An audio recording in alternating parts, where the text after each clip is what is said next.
really the redheaded stepchild of weapons. This game.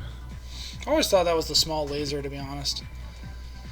Well, the It's like, why would you run a small laser? Dinky. Why would you want run one? You wouldn't. Why would you run mini? Because you're super fast and you're in a light mech and you can get behind people, shoot them in the butt for like 25, 30 points of damage and escape before they can turn around because they're big and slow. There's a purpose for those, but medium lasers, inner sphere medium lasers, they're just like, I can't fit anything else because I don't have the weight, but you know, it's the heat to damage ratio. I think is just cockscrewed is all. I don't agree with that at all. Like they're so hot, so hot. You know, so much ghost heat. And it's just like I can see for large lasers, they're big and scary, but medium lasers do a measly 5 points with pathetic range. They shouldn't be See, that I actually hot. prefer medium lasers over large lasers. I don't like large lasers. They take way too much face time to fire, in my opinion. Yeah, but at least that explains why you're getting so hot. Yeah. Because they're burning forever. Yeah, I get what you mean on that. On that end of it, medium lasers yeah. don't burn that long, but their spike goes way up, especially if you have more than 3. And wow, what are all these medium laser boats supposed to do with that? You know, got a bunch of hard points. It's just dumb.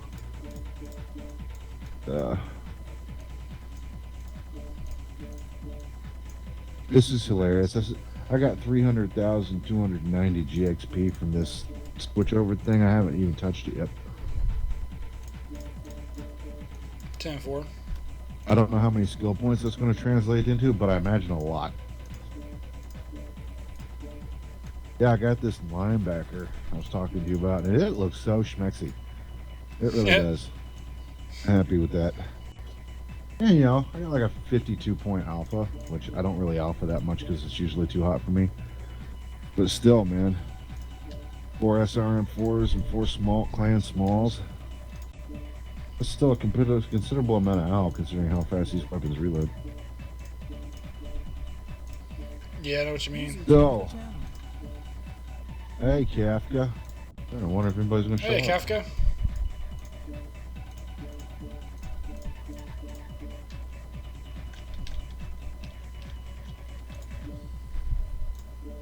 I finally got my Star Trek to finish patching. Nice. No, we cannot hear you. Apparently. I hear bling bling. Is bling bling here? It's bling bling. I was waiting for bling bling. He's yeah, the team speak is that. Try unplugging your microphone. If it's USB, I'm plugging it back in. I'm glad bling bling's here. Or if you're using the ones with the you're still using the double jacks. Try to because you usually got jacks in the front and jacks in the back. See if the. That's my 91 right there.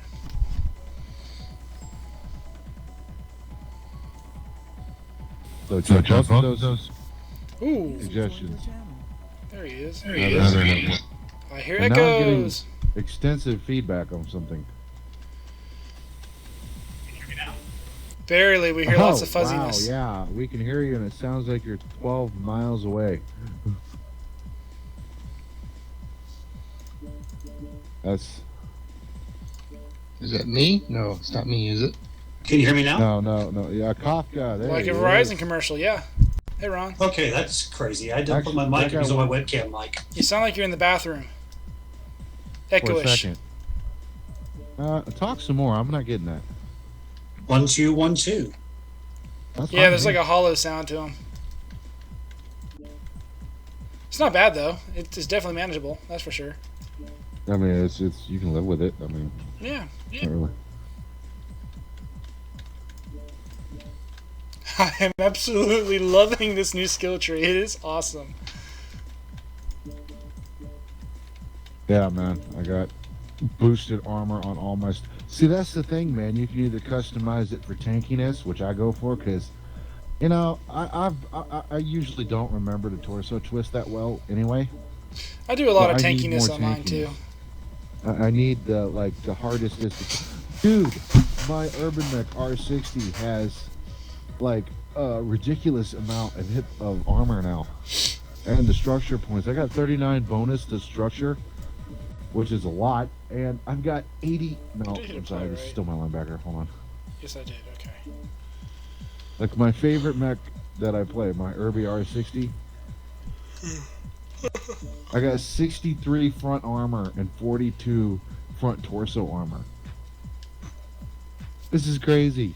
Sweet. This is so crazy. All right. Hang on one second. Let me jump up to Drunken Skull, see if the other two want to join us. I'll be right back. Hey guys, how you doing tonight? Hey, how's it going? Going pretty good. Was wondering if you guys want to participate in training night. Up to you guys. Completely voluntary.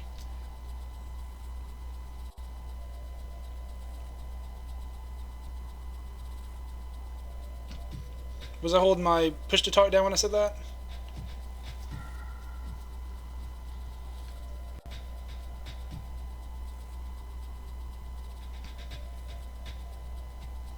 Can you guys hear me? Testing.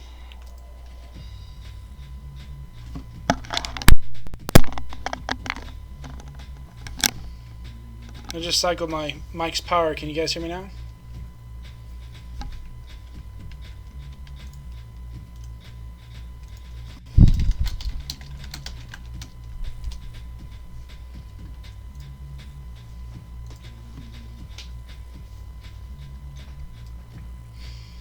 Not sure if you guys can hear me or not, but we're going. Hey, Berserks, we're going to cover the new skill tree in our training night session. So if you want to join us, just jump down to training channel. We're going to cover it down there.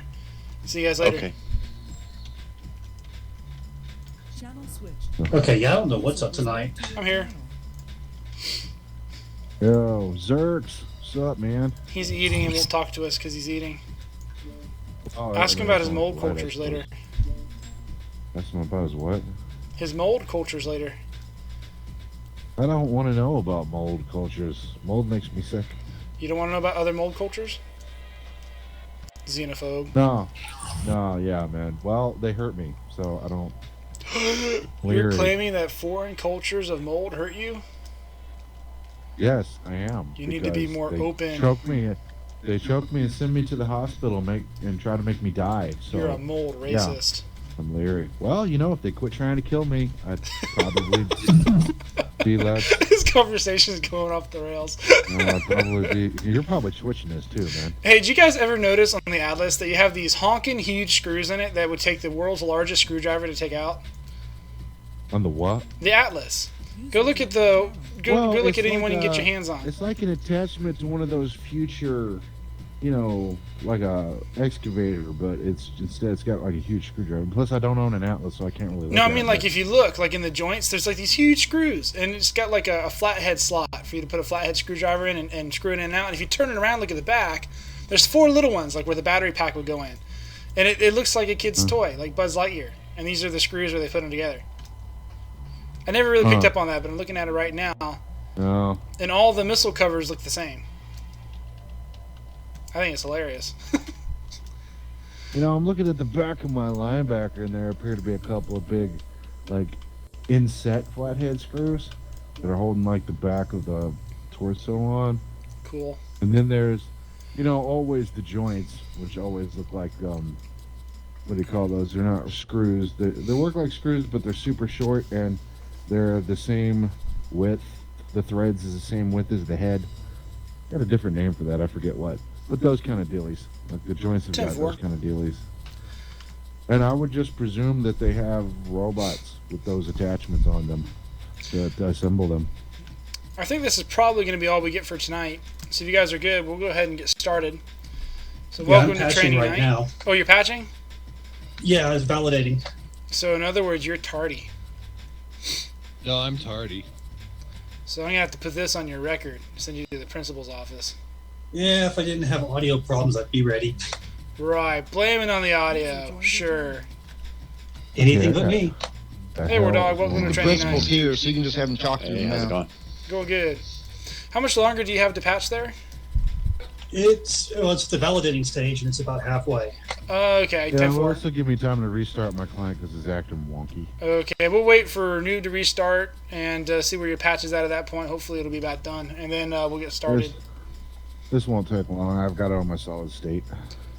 10-4. Never going back. I'm about to get one of those. Bongo not coming down? I couldn't get a hold of him. I think he's AFK at the moment.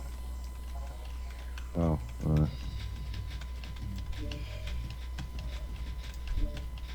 Hey.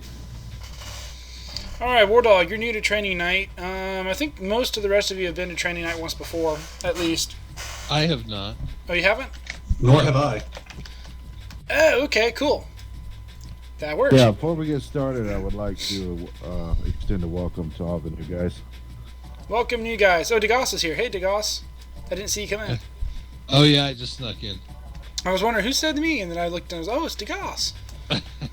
I keep telling you to put one of those little jingly bells over top of the door to the training room so you can hear people come in. Right, so because otherwise people just open it, see a bunch of ninjas training in there, and then close the door real quick. Ninjas, we're pirates.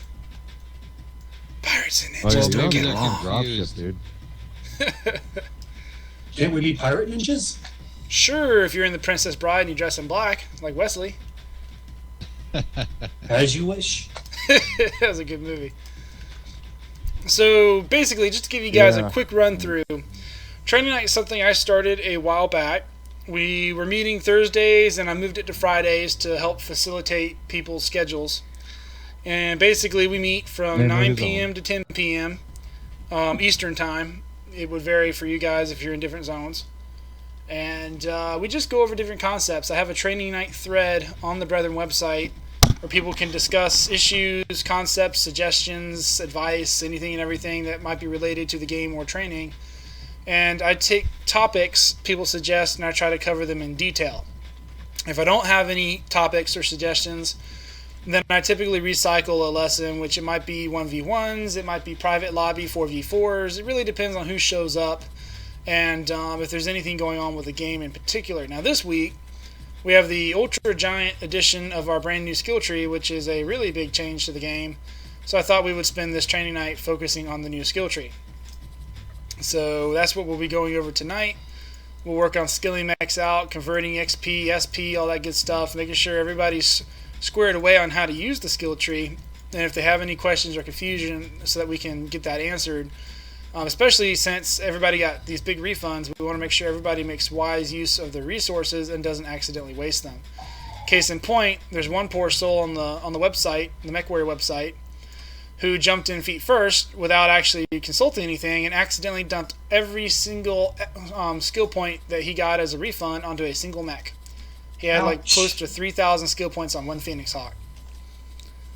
And no way to get him back. Who did that? Poor Crazy. guy. Yeah, once you dump skill points, you can't pull them back out. Berserks, was that English? I don't know. I think it was still food. That didn't sound any better. Okay, number 1, Swallow. Number 2, Fisher mic levels. So we'll get into this. What I typically do for training night is ask that everybody not interrupt me. I usually will stop and ask for questions or feedback and give everybody a chance to sound off. But I typically like to get through the little segment and then I take discussion, feedback, questions, whatever, and then we do the next little segment. And that way it's got a little more order and organization, especially since we're all in TeamSpeak. We can't actually see each other, so we can't tell who's like itching and raising their hand up and down and all that stuff. It helps keep everybody from stepping on each other. All right, if any of you guys have a question, raise your hand. Actually, I need to clarify Berserks. Once you put it on one mech, it's on that mech. Oh, is that If what he dumps asked? it all into one mech. Yeah, Berserk is saying you better have a lot of Phoenix Hawks. When you put historic XP onto a particular mech, it's there. We'll actually cover that part first before we get into leveling the mechs. All right, who was restarting? Was that you I'm putting it new? on the testing ground. No, that was me. I was just putting around the testing ground. Right, but I thought you were restarting your client, noob. I did, and I've been putting around in the. Okay, so you're up, and training then Kafka, were you the one that was I patching? did the patch, yeah. Are you about done? I'm Quit in. match. Okay, cool. All right, we'll go ahead and get started then. Okay, so everybody grab a mech that you want to kit out, that you want to skill out, preferably one you've already mastered so you have all the points. And I'll wait a couple minutes. You're going to want to show them how to convert into skill points, too. Yeah, we're going to do all that. So if you have a mech you know you had mastered, or at the very least mostly mastered, maybe if you don't have one done, just one that was mostly done, grab that mech. That would be the best one to use for this. I'll wait a couple minutes, make sure everybody's got their mechs, found them, and then we'll go to the next part. I grabbed one of my new Urbies. That was many skill points. All right, everybody set? Does anyone need time? Just a moment. Sure thing. Take your time.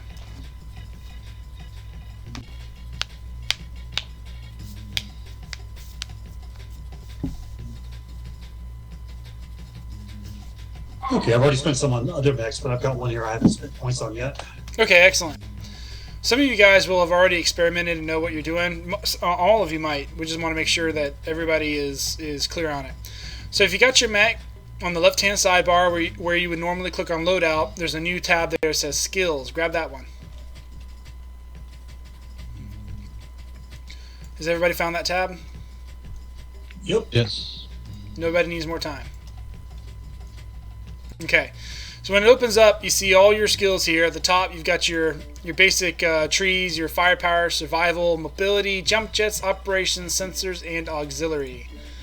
On your right, you've got your cart. There's a little box with an arrow in it, and if you highlight it, it says minimize. You can minimize that to get it out of the way as you go through your skills.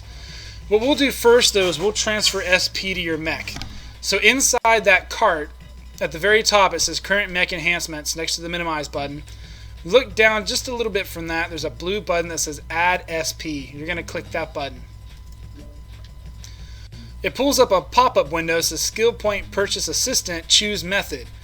And on the left-hand side, it'll show you a box that says Use Available Skill Points. And that box is divided into 2 rows. The first row says GSP. That's your General Skill Points. These are the skill points you were refunded for your modules. And these are the ones you can apply towards any mechs whatsoever. Underneath it, it says HSP. These are your historic skill points. These are the skill points you are being refunded for that specific mech based on the skills you had unlocked on that mech under the old skill tree. If your mech is fully mastered, you will have 91 historic skill points. You always want to use your historic skill points before you use your general skill points.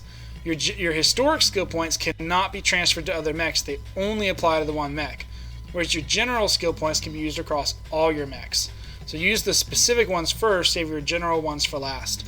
So let's do that. Click on that. I'm sorry, let me back up real quick. I'm getting ahead of myself. On that same pop-up, on the right-hand side, it says Purchase Skill Points. There's 4 rows there. XP, GXP, HXP, and C-Bills. The first one is the XP you have earned on that mech. It should say 0 right now. It should say 0 if you have not dropped with the mech since the skill tree came out. As you drop with it, post skill tree change, that will go up as you accrue XP. If you jump down 2 rows to HXP, that is your historic experience points. Those experience points are all the experience points you had on that mech above and beyond your mastery. So let's say I mastered my Hunchback 4G. I get 91 skill points back, and then all the extra leftover XP that I just had sitting on the mech comes back as historic XP. Just like historic skill points, historic XP cannot be transferred to other mechs. It can only be used on that one mech, except when you convert your historic XP to GXP, and you have to use MC to do that. So you can convert it over, just like you can with XP under the old tree. You can do the same thing with the historic, the same thing with your XP under this one. But it does have a C-bill cost. The cost is 25 XP for 1 MC. And occasionally there's a double sale where you can get 50 XP for 1 MC. So that's your method for purchasing skill points. It requires 800 XP for each skill point, and then it requires 45,000 C-bills for each skill point. It sounds like a lot, but if you do the math and compare it to the old skill tree, it's actually substantially cheaper, and it also requires a lot less time. Under the old skill tree, it would take you roughly 12 hours for the average person to master a mech. That's because you got to buy 3 mechs, you have to basic all 3 mechs to unlock the elite tier, and then the one mech you want to master, you got to elite it, and then you've got to master it. Bongo! Hey Bongo. Hey, what's up? I'm going over the skill tree. Want to join us?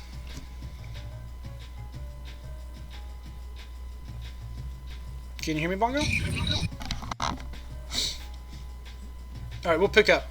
So anyway, so as I was saying, so your XP and your HXP are basically the same. The HXP is just what was on there before the new skill tree landed, whereas your XP will be everything you make after the skill tree landed. GXP stays the same. That's all your general experience that you had in your account prior to the skill change, and that's what you have now. And then, of course, C-bills are C-bills. So as you go in here to master your mechs, the very first thing you want to do is you want to use your available skill points, and you want to use your historic skill points, since those are the most constrictive, and basically they're already free modules. They're already free skill nodes that you're going to get for that mech to replace your old skill nodes that you had under the old skill tree. So click the left box, and it's going to pull up some sliders. The first thing you'll see is general skill points, and underneath it you'll see historic skill points. These are sliders that let you control how many skill points you put on that mech. On the far right, there's plus and minus buttons that will let you increase or decrease one at a time. And you can also type in the box, I think. Nope, you can't, so you got to slide it. Alright, so we're going to take the slider and slide it all the way to the right until it says 91 nodes. Once you have 91 points, there'll be a blue box that fills up and says 91, and it'll say total skill points allocated. You can reset it if you don't want to do that. In this case, we're going to hit OK. It'll ask you for confirmation, show you how many historic skill points you're putting on that mech. If the number is correct, hit OK. Alright, now you have 91 skill points on that mech. It's important to note you can unlock every single node in every single tree for your mech. You're not limited to 91. However, you can only have 91 skill nodes active at any one time.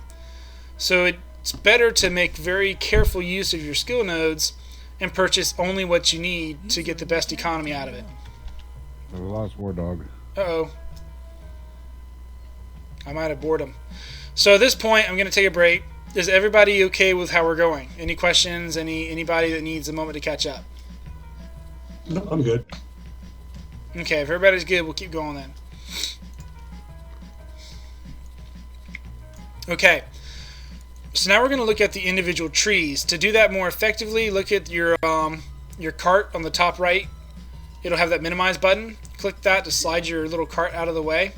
If you want it back, you can hover over the button that says cart and it'll slide back out. Okay, now to each their own. There's a lot of different options here, so some of you may agree, some may disagree with what I'm going to say, and it's also going to depend on your mech and your loadout. To give you guys some background, I'm looking at a Hunchback 4G Brawler, so I'm going to build my mech along the lines of a Hunchback 4G Brawler. War Dog's back. Hey War Dog, do you need me to repeat anything? I know you cut out there for a minute. Are you good? Yeah, I'll catch up. Okay, 10-4. So, because I'm running a Hunchback 4G Brawler with the AC-20 and all that, I'm going to start leveling in the survival tree.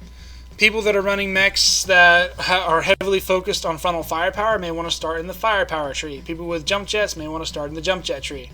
You're going to have to look at it, look at your mech, see what kind of quirks you've already got on your mech, see what your base stats are. And then you're going to want to come here and decide which trees you want to invest the most heavily in.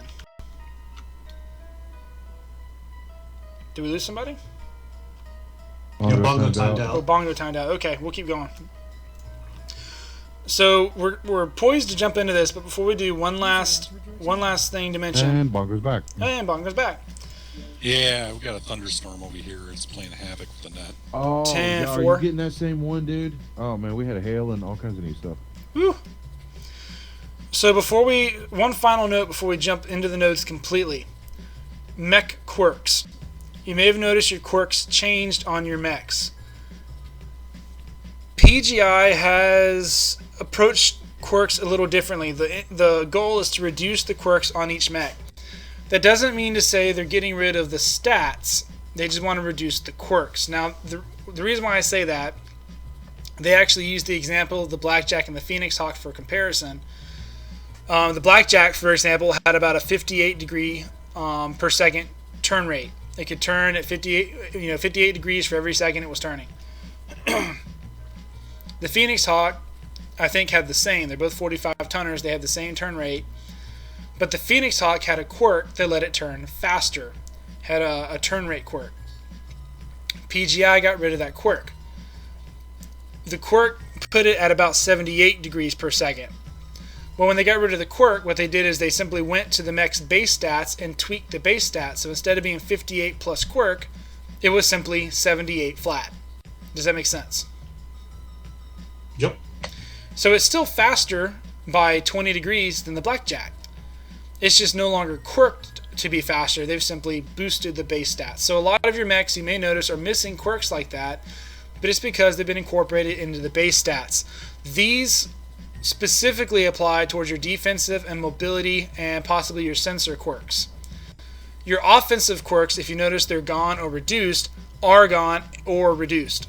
They did not merge those into weapons. They did not merge those into mechs. They got rid of them or they nerfed them. The reason being is that they wanted to do that across the board because over the years we've had a lot of power creep where mechs get more heavily quirked or they come out with different weapon loadouts or the clans come out, whatever it was. And now all of a sudden you have mechs getting gradually more powerful over time until, if you compare it to beta, they're crazy powerful. They just about one-shot a beta mech right now. So this global nerf is actually an attempt to adjust values back down to where they ought to be across the board. So you'll notice your weapons did get nerfed on a per mech chassis basis, and because of that, some mech chassis have no weapon quirks, whereas some do have weapon quirks. Since the Hunchback 4G is considered an underperformer, it maintains a lot of its weapon quirks.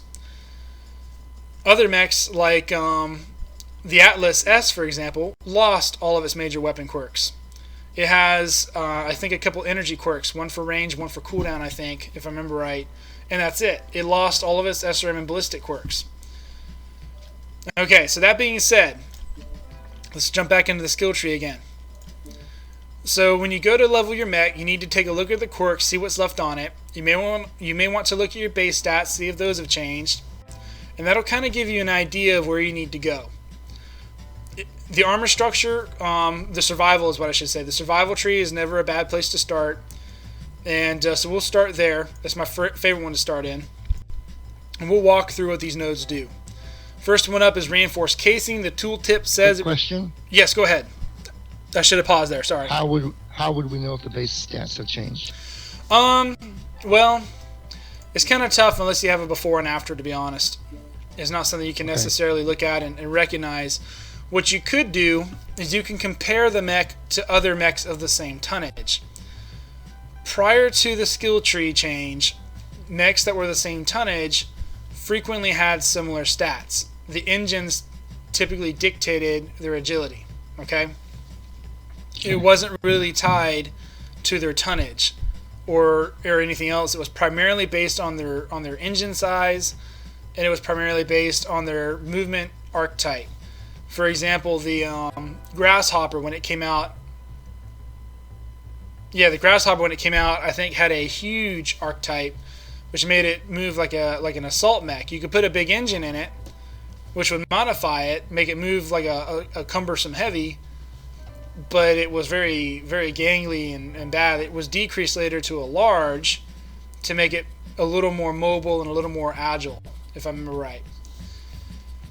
But those two things were what dictated it. So it wasn't, your base stats were typically pretty close, fairly flat across your tonnage. A 45 tonner moved like pretty much any other 45 tonner. Same thing for 50s, for 55s, 60s, etc.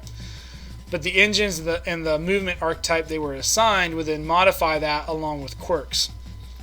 So as a rough rule of thumb, you could take, for example, my 50-ton Hunchback and compare it to a 50-ton Enforcer and see what the differences are between them. I'm looking at them right now. They have identical acceleration and deceleration, identical turn rates. They are, for all intents and purposes, identical in their mobility right now. If I compare it to the Crab, which is another 50-tonner, it's also identical. Okay, let's see, Centurion. Okay, here we go. All right, if I compare it to my Samurai, which is my Yinlawang, it has a substantially faster turn rate, a 40-degree faster turn rate, but it has no turn rate or mobility quirks. They've all been incorporated into its actual base stats. So if I compare my Centurion 9A to my Centurion 9 Yinluang, the 9A has a 99 degree turn rate and the Yinluang has a 130 degree turn rate. The A has an acceleration of 30 kilometers per second, but the Yinluang has an acceleration of more than 45 per second. Like I said, those were actually quirks prior to the skill tree update that have been incorporated as base stats. So if you want to look at your mechs and figure out what changes there are, I would first recommend compare that specific variant to other variants in the same mech class, Centurion to Centurion, Hunchback to Hunchback, etc., etc. If they're all the same, then you can compare it to other mechs of the same tonnage and see how it compares across the board. If you compare across a half dozen mechs and it looks the same across a half dozen mechs, it probably didn't change. You either lost your quirks, or you didn't have them to begin with, or all 6 mechs, by some weird fluke of luck, all got the same base stats, which is really, really unlikely. Also, I'm pretty sure you can go on MetaMechs. I think they probably have lists on there by now. A lot of people were getting ready for this since it was a long time coming, and they probably have before and after comparisons there. I haven't actually checked on that myself, but I would assume that they would have them. Alright, everybody good so far? Any questions? Clear as mud? Cool. Okay, so we're going to start in the survival tree. And first up, you've got the reinforced casing, which, like I said, that reduces chance of crits by 1%. Quick explanation of crits for those that are new. Your mech has armor and your mech has structure. Armor cannot be critted. Armor will protect you from crits. Crits can only be applied when your mech armor is completely gone. When your mech armor is gone and you're shooting the mech structure, then each shot has a % chance to apply a crit. And it has a % chance to apply a double crit and a % chance to apply a triple crit. I can't remember the exact percentages. I want to say it was like 25%, 12%, and 4% for single, double, and triple, respectively. But I can't recall the exact ones off the top of my head. I would have to double check that. I know triple is definitely 4% though. Basically, what these reinforced casings do is they reduce the chance of critical hits by 1% for each node. So if you have, for example, a 25% chance for a single crit, this reduces it to a 23% chance. So you can see that if you pick up 5%, that can knock it down to 20%. It goes from 1 in 4 to 1 in 5. It's a pretty hefty nerf to enemy incoming damage.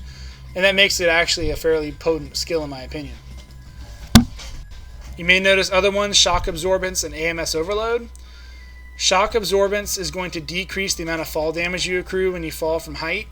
The smaller your mech, the farther you have to drop to accrue damage. The bigger your mech, the less farther you have to drop to accrue damage. This takes any damage you receive, decreases it by 10%, then applies it to your mech. AMS overload. Basically, under the old skill tree, AMS overload was a module you could equip that would let your AMS fire faster. In this one, it just increases the damage for each AMS shot. So your AMS still fires at the same rate, it just does an extra point and a quarter of a point's worth of damage. After that, you have skeletal density. It's basically going to increase your hit points for your structure. So this increases your structural hit points for each component of your mech by 3.5%. That sounds like a small amount, but if you notice, there's several of those nodes, each one at 3.5%. They're all on the major arteries. You can pick up some very easily. So if you think about it, if you pick up 3 of those, you're basically at 10%. So you can boost your structural hit points by 10% without much effort. As you may notice, you also have multiples, so like shock absorbance 1, skeletal density 1, armor hardening 1, reinforced casing 1, 2, 3, etc. Each number does not mean that each subsequent one is a higher percent. If you look, they all have the same percentage. It just means that out of all the nodes, you've grabbed those specific ones. Alright, another one here is armor hardening. That will increase the amount of armor on your mech by 2%. That does not mean that it increases the max available armor in the sense that you have to put extra points of armor into it in your mech lab. It just takes however much armor you have placed on your mech and multiplies it by 2%, then adds that onto it. So it's like free phantom armor if you want to think of it that way. You're not actually increasing your capacity, so you put tonnage towards it. You're increasing what's already there. So far, so good? Yep. All right, any questions? Okay, we're going to keep going. All right, so those are the big ones from that tree. And when I run through this, I typically grab the reinforced casing. Depending on the mech, if it's like a fast mech, like a light, or a fast medium, I'll grab shock absorbance. If it's a slower mech, I'll grab AMS, because I'm typically going to run AMS when I'm out in the open, especially now that LRMs got buffed. Then I'll grab skeletal density, and what I typically do is I go for the casing, density, and the, where'd it go? Armor hardening. I go for those. I try not to waste too many nodes. I try to just grab whatever I can easily. And go ahead and I just max out, or I don't max out, I as efficiently as I can grab as many of them as I can while trying to be frugal with my skill nodes. Remember, you can use more than 91 for purchasing purposes. You just can't equip more than 91 at once. So there's not a whole lot of purpose to buying more than 91. Case in point, just now I bought 26 nodes on the survival tree. I'm going to go look at my cart now to see what that means in terms of percentages. So I pull my cart up, and I see at the bottom I've allocated 26 nodes. My apply changes button is now highlighted. I could apply changes and lock those 26 in, but you don't want to do that till you're ready, because once you lock it in, you can't take it back. Well, there's a caveat. You can, but there's a cost to it. We'll get to that in a minute. So, but for the purpose of where we're at now, think of it as you can't take it back, so don't hit that button yet. So now I'm looking at my enhancements, and I see I now have an armor bonus. On the left, I can look to see what my current armor bonus percentage is, and on the right, I can look to see what my new armor bonus percentage is. So currently, my percentage is 0. My Hunchback does not have any armor bonuses. On my right, I see I have now 16% bonus armor. And you can check that for everything. I've got plus 28% to my structure, which is big. I just boosted my exterior hit points, my armor hit points, by almost a fifth. And I boosted my interior hit points, my structural ones, by nearly a third. That's a huge health bonus right there. Fall damage is decreased, AMS damage is increased, and my crit chances are decreased by 8%. That basically means that I just took a big chunk out of a single crit. If a double crit is 12%, I just took away 2/3 of the risk of a double crit. And I pretty much just guaranteed I'll never get a triple crit. Does that make sense? Yep. Very useful on high ammo builds. Yep. If you have lots of ammo stored in your mech, ammo can be created. When it's created, it detonates. That is a really useful skill to have. And when it detonates, it can make crits of its own. Which is Yes, it just can be really a bad. nasty chain reaction. Hey, Ramos. Pro tip, if you have urban mechs, you can jump those bonuses up to 24% armor and 39% structure. Holy moly. Just so you're... All right, give me 1 second, guys. I gotta grab a water. My mouth's getting really dry from monologuing. If you have any I know, questions, right? I will take them as soon as I step back into the room. Or I can help you while he's gone, because I've already done it.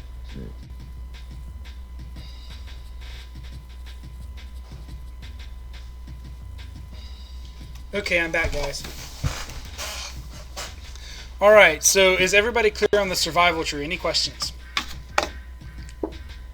Nope, pretty clear. Excellent. Okay, we'll go to mobility next, my second favorite tree. So just click everything for my Junior 2 CO.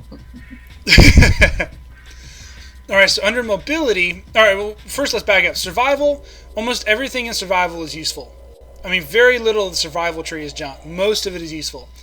The shock absorbance is a little junky. It's really only useful on certain mechs or certain builds, particularly those with jump jets. But by and large, most of that skill tree is going to help you a lot. But then we get to mobility, and we find a lot of junk nodes here. For example, torso yaw, torso pitch. I don't see arm speed. They must have gotten rid of it. It was a really notorious junk node under the public test. But you don't really need torso yaw, which is how far you can twist your torso on a mech like the Urban Mech, which has a 360-degree torso twist. It does nothing for you. Other mechs And with honestly, wide... I didn't know the speed made much of a difference on the Urban Mech. Yeah. So I sunk those points into other things. So this is where you got to be a little choosier, a little more careful, because no matter what you do, you're going to wind up with junk nodes that don't really benefit your mech. So what you want to do here is you want to minimize the number of junk nodes you purchase and maximize the number of good nodes you purchase. The very first skill you grab is Kinetic Burst. You may remember Kinetic Burst increased your speed by 10% under the old skill tree. Later it was nerfed down to 7.5%. In this skill tree, you can get it back up to 7.5%. I'm sorry, I'm talking about Speed Tweak. I'm looking at it at the bottom and wait, this Speed Tweak, I'm talking about Kinetic Burst. Kinetic Burst would increase your acceleration by 10%. I apologize, guys. I was thinking one thing and saying another.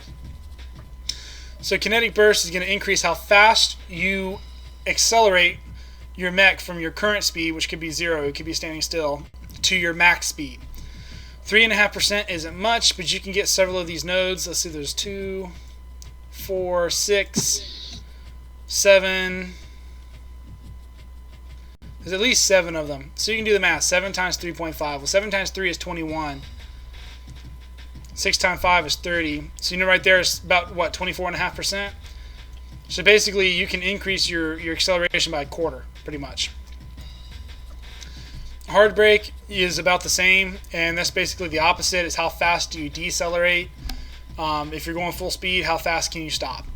So these are pretty useful skills to have. They really impact your start-stop efficiency, help you get in and out of jams, especially if you're going to be the type of person that peeks around corners. What I typically do on this tree is I'll start on Kinetic Burst 1, and I'll go to Hard Brake 1, and I work my way down the right side of the tree until I get to the bottom where the speed tweaks are. Speed tweaks, I always try to get those bottom 3 so that I can get the full 7.5% speed tweak bonus. I think it's really important to have that top speed so you can move around the map quickly. I'm going to grab those now. Alright, another one you may notice is Anchor Turn. That behaves the same way as it did under the old tree, and it basically means that you will turn in a tighter arc. You may notice this in increments of 5. So each one you unlock will let you turn 5% faster. It lets you turn in a tighter arc so that you can corner more quickly, more sharply. It's also very useful to have, particularly for light mechs. It's also really important for assaults since they have such a wide cornering arc. The light mechs, it helps them turn on a dime, and the assaults, it helps reduce their exposure when they're trying to turn. Like I said, torso yaw dictates how far you can twist your torso.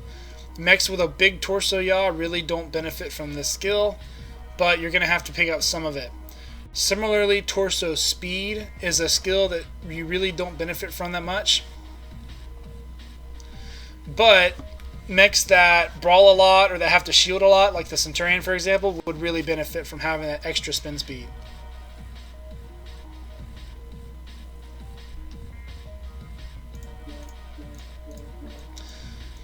Alright, I just finished my mobility here. The last one is pitch, which is the same thing as yaw, but it's up and down instead of left and right. That just determines how high up you can look up, how far down you can look down. It's not really the most useful skill. I mean, it can help a little bit if you fight on hills a lot, but generally speaking, I find it's one of the more useless skills in the tree. Alright, so go ahead. Also, isn't it kind of true? I'm sorry to interrupt. No, you're fine. Kind of true that the right hand of the tree is more, or wait, I'm confused now. Maybe I'm looking at confused with something else. Nope. So it seems like the right half of the tree is more for your upper torso, or no, more for the lower torso, right? Because that's the maneuverability, and then the left half is more the upper torso because it has more of the yaw and the pitch attributes. Yes, to put it in perspective, I have 15 points on the right and I have 10 or 11 on the left. And the only reason why I have ones on the left is because they seed Kinetic Burst, Hard Brake, and Speed Tweak in amongst the yaws and the pitches and the torso speed. it is a good observation that the right side is more weighted towards your lower and the left side is more weighted towards your upper. I don't mind some of these uppers because I do a lot of brawling. The little pickups will help me enough. But certain mechs, I'll just pick up the right side and leave the left side empty. So I'm going to look at my card again, and I'm going to double check that. I'm up to 54 points now. I've used up most of my points. I have very few points left on this mech now. Plus, if you want to get all the speed tweak, you kind of have to get that torso pitch in the middle so that you can get that part of the left side and get all the speed tweak. Exactly. If you want that, then you at least have to get the pitch. You can cut off roughly half of the left side if you do that, but you're still going to wind up with a lot of extra nodes.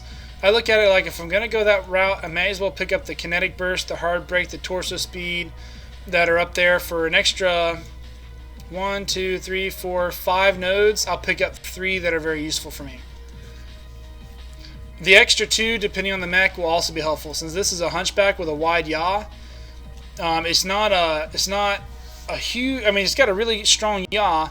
This is going to let me move an extra 4%, which will mean that I can cover my rear a little bit better on the hunchback. Since the hunchback, one of its key points is its ability to twist and hit guys with that AC-20.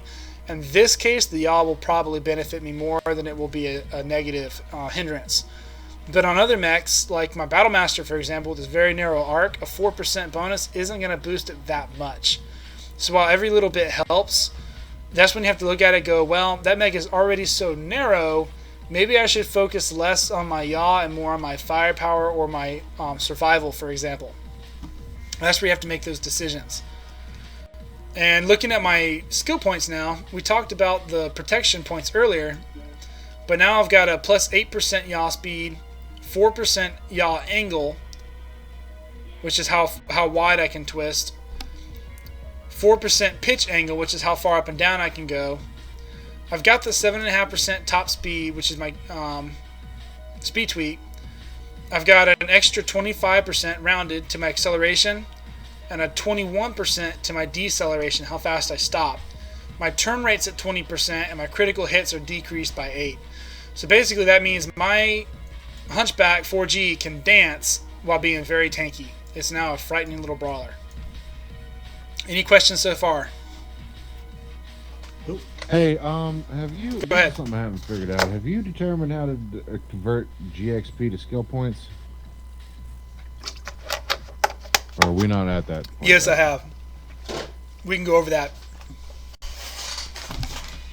Yeah, as well, because I've yet to, maybe I just didn't look right because I have yet to. If you guys are okay with it, we'll finish the skill trees here, and then we'll swap over to what Noob just asked about.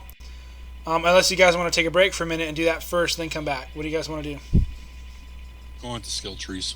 Okay, we'll move through the skill trees, Noob, and then we'll pick up the GXP conversion at the end. Sound good? Yeah, all right, sure, I can wait. Okay, so under operations, we'll look at that one next. So I went survival, mobility. I'm going to skip over jump jets. I'll come back to it, fill it in as the last one because it's kind of a niche tree. Instead, we're going to look at operations next. I think operations is the third most critical tree. I believe the most important things in the game are mobility and survival. I would typically put mobility first, but since the survival tree gives you better return on your node investment, I start with it, and I think it's more important. Looking at it right now, I have 35. Is that right? No, that's just the total number. I'm sorry. I haven't applied it yet, so it doesn't tell me how many I've invested. But anyways, what I'm trying to say is you actually get more back for your investment in survival than you get for your mobility. You have to invest a lot more in mobility, I think, to get the same returns. So operations is last. There's a lot of junk nodes in operations. There is a lot of crud that's in your way. You've got speed retention, hill climb, improved gyros. I mean, improved gyros help a little bit if you run up against a DACA guy, but 9 times out of 10, I find that it's not really worth it.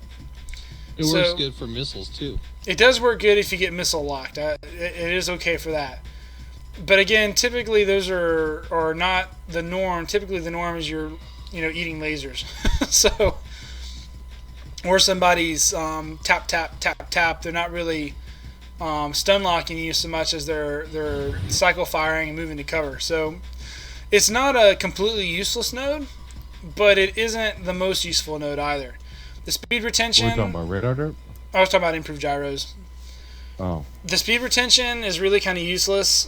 Generally speaking, once you lose your leg, you're pretty much dead in a light mech and in a medium mech as well. Heavies and assaults can lose a leg and still function fairly well because of their armor and firepower, but they already move so slow that the extra 10% speed doesn't really make that much of an impact. So again, it kind of kills that right there. Hill climb, of course, lets you climb the hills faster. That can be somewhat helpful, but it's more of like an ease of access than it is anything else. It's not really a game breaker or game changer. And really, it's just a junk node you got to get through. So looking at it right now, you may notice that it's a fairly symmetrical tree. Both sides of the tree are fairly equal.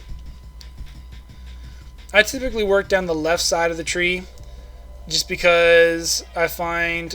well, is that right? Let me double check that real quick.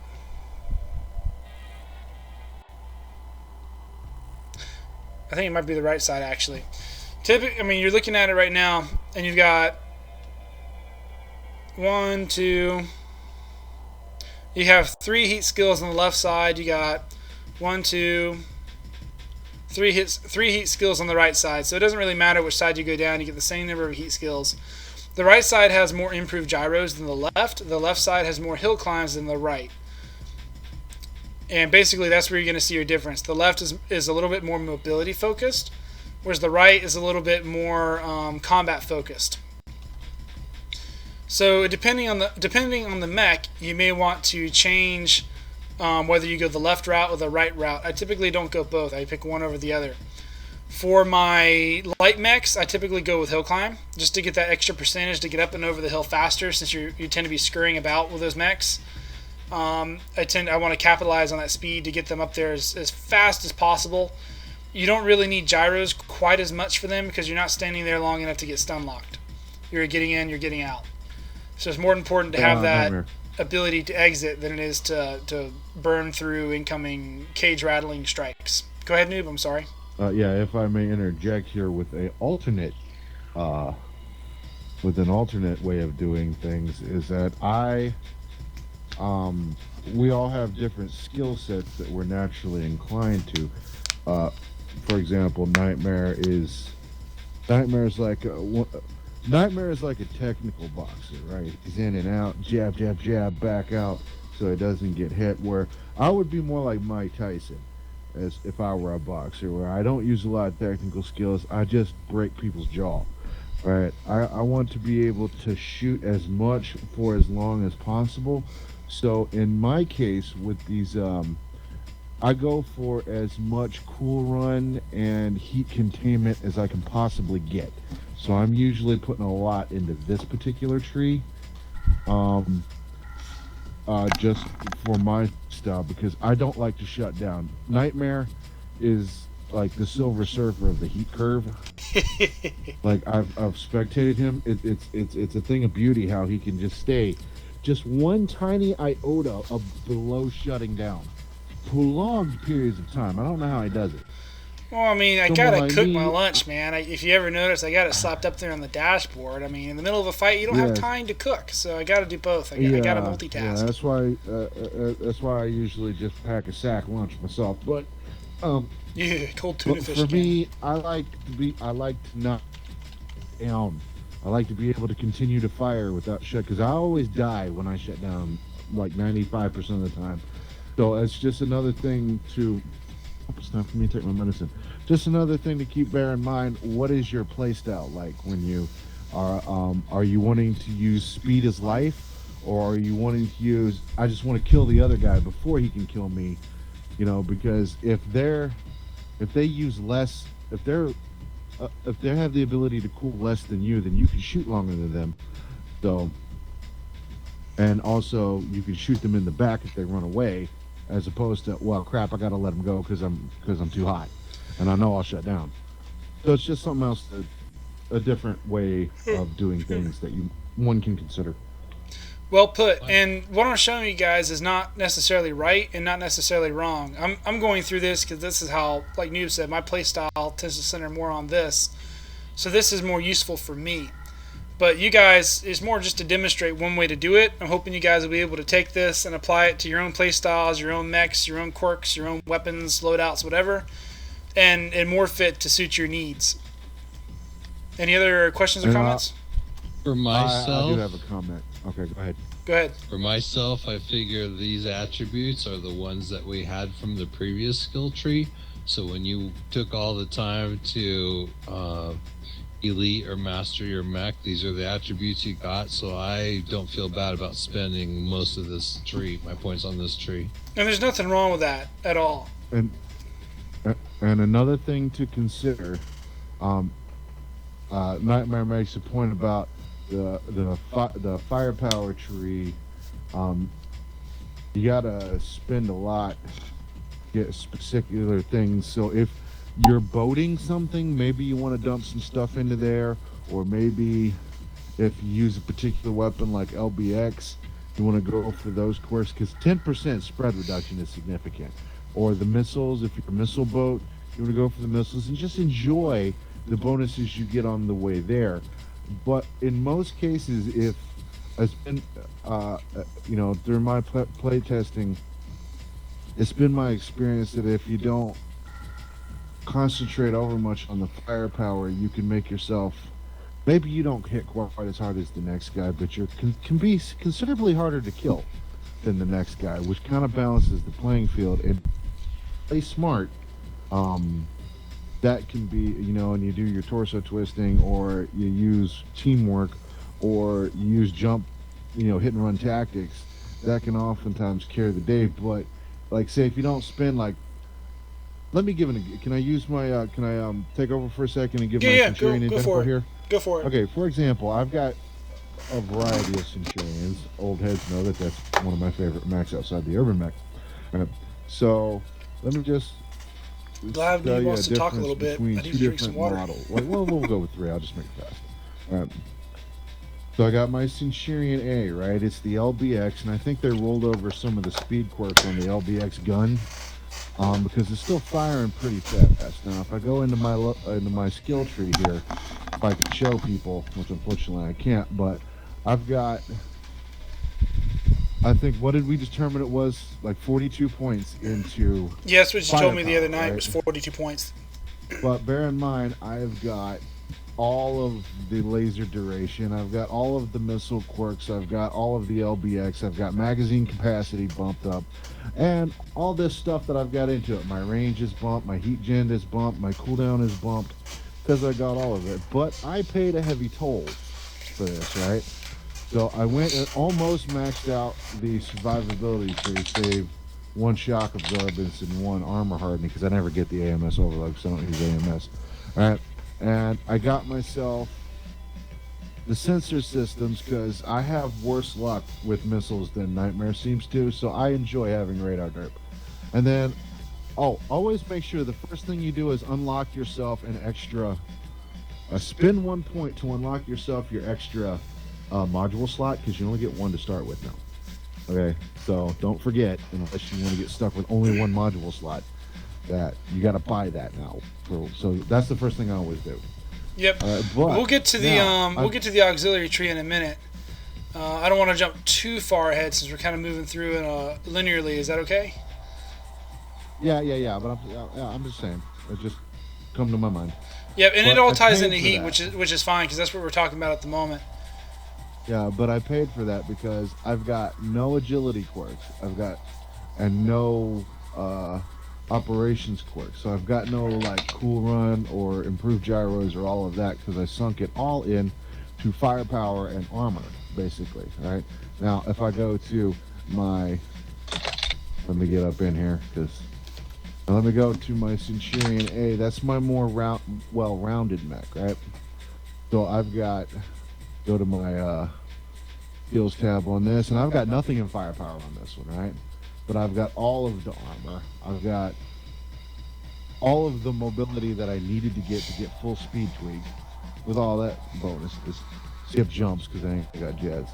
I got all of the mech operations I needed to get about half. So I'm running pretty cool. And I'm noticing that even though my guns don't shoot as fast, I'm having less problems with heat. right? And then I got my radar derp. So it's just a matter of you're gonna want to look ahead, right? I recommend that before you spend a point on any of your mechs, you take it into the testing grounds, right? You take it in, you test the heat, you test the torso speed, you test your running speed, you test your maneuverability, you test, how your weapons. And another thing you're going to find is some of these old quirks, for reload speed and whatnot, are gone. So you're going to find that maybe your sync timing on your weapons is a little off.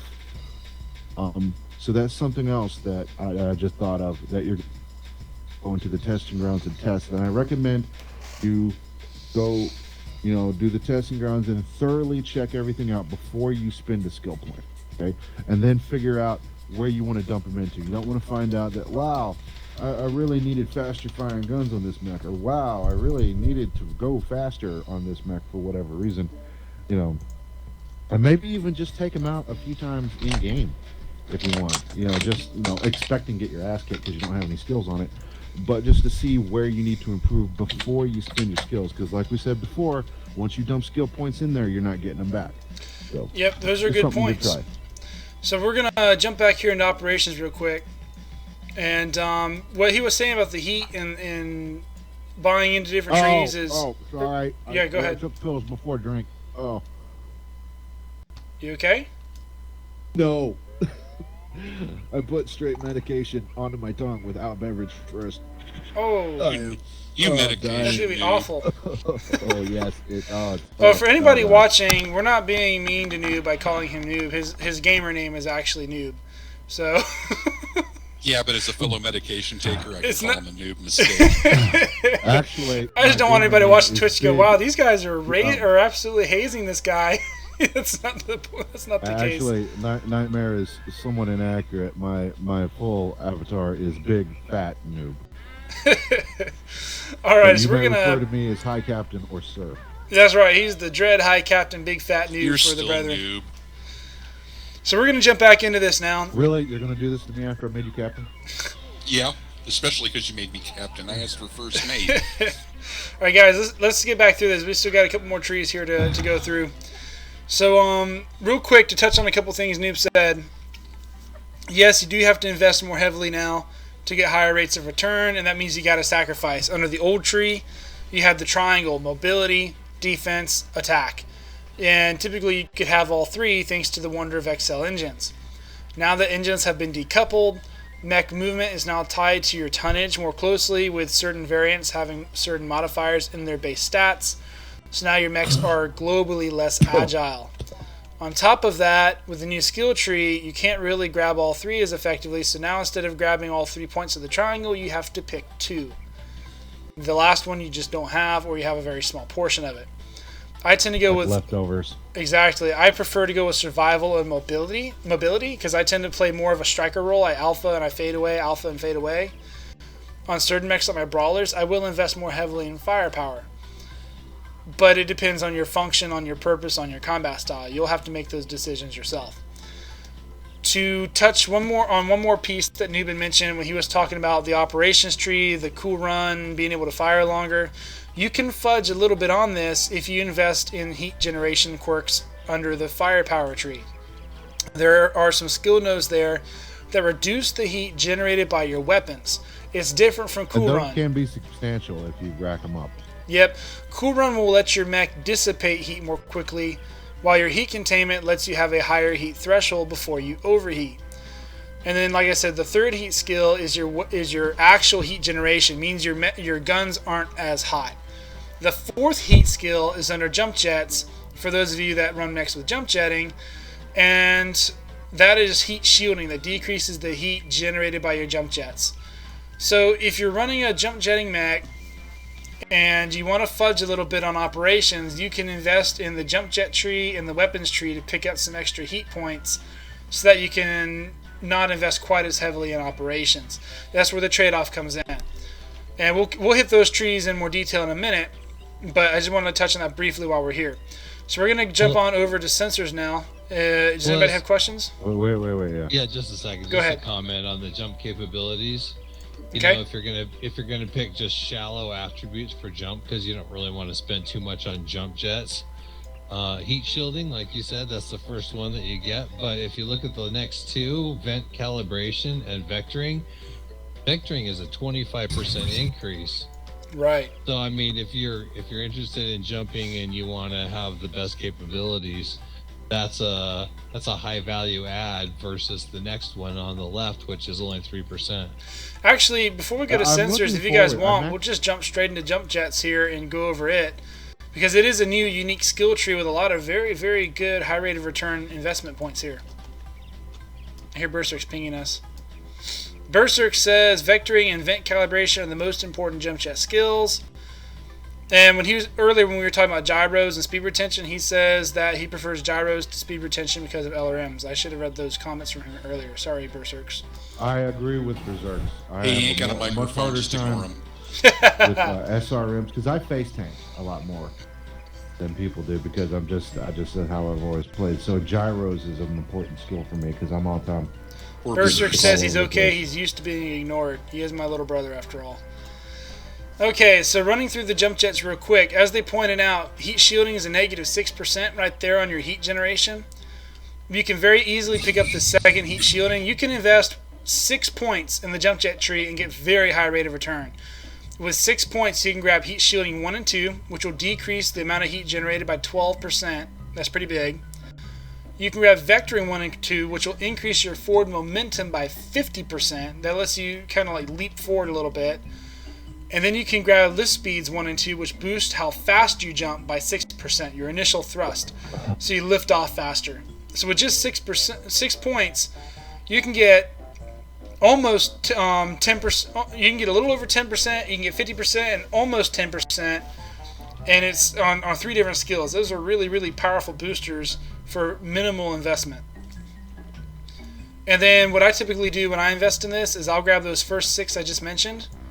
And then right there where it says vectoring 2, I'll go diagonally across. I'll grab heat shielding 3 to vent calibration 3. And I'll grab lift speed 3, vent calibration 4, and lift speed 4. And then that's usually all I'll grab. That's really all you need for a minimal investment with really, really high rate of returns. Now, if somebody wanted to fly like a jet, they could pretty much buy out this whole tree, and then they might never touch the ground if they're running a spider with 12 jump jets. But this is one of the trees that has the highest rate of return, in my opinion, for the least investment. Any questions on jump I'm looking forward jets? to getting an engine for my urban mech that I went and did all of the vectoring and like 3 lift speeds. Yeah. So it's interesting to see how that changes.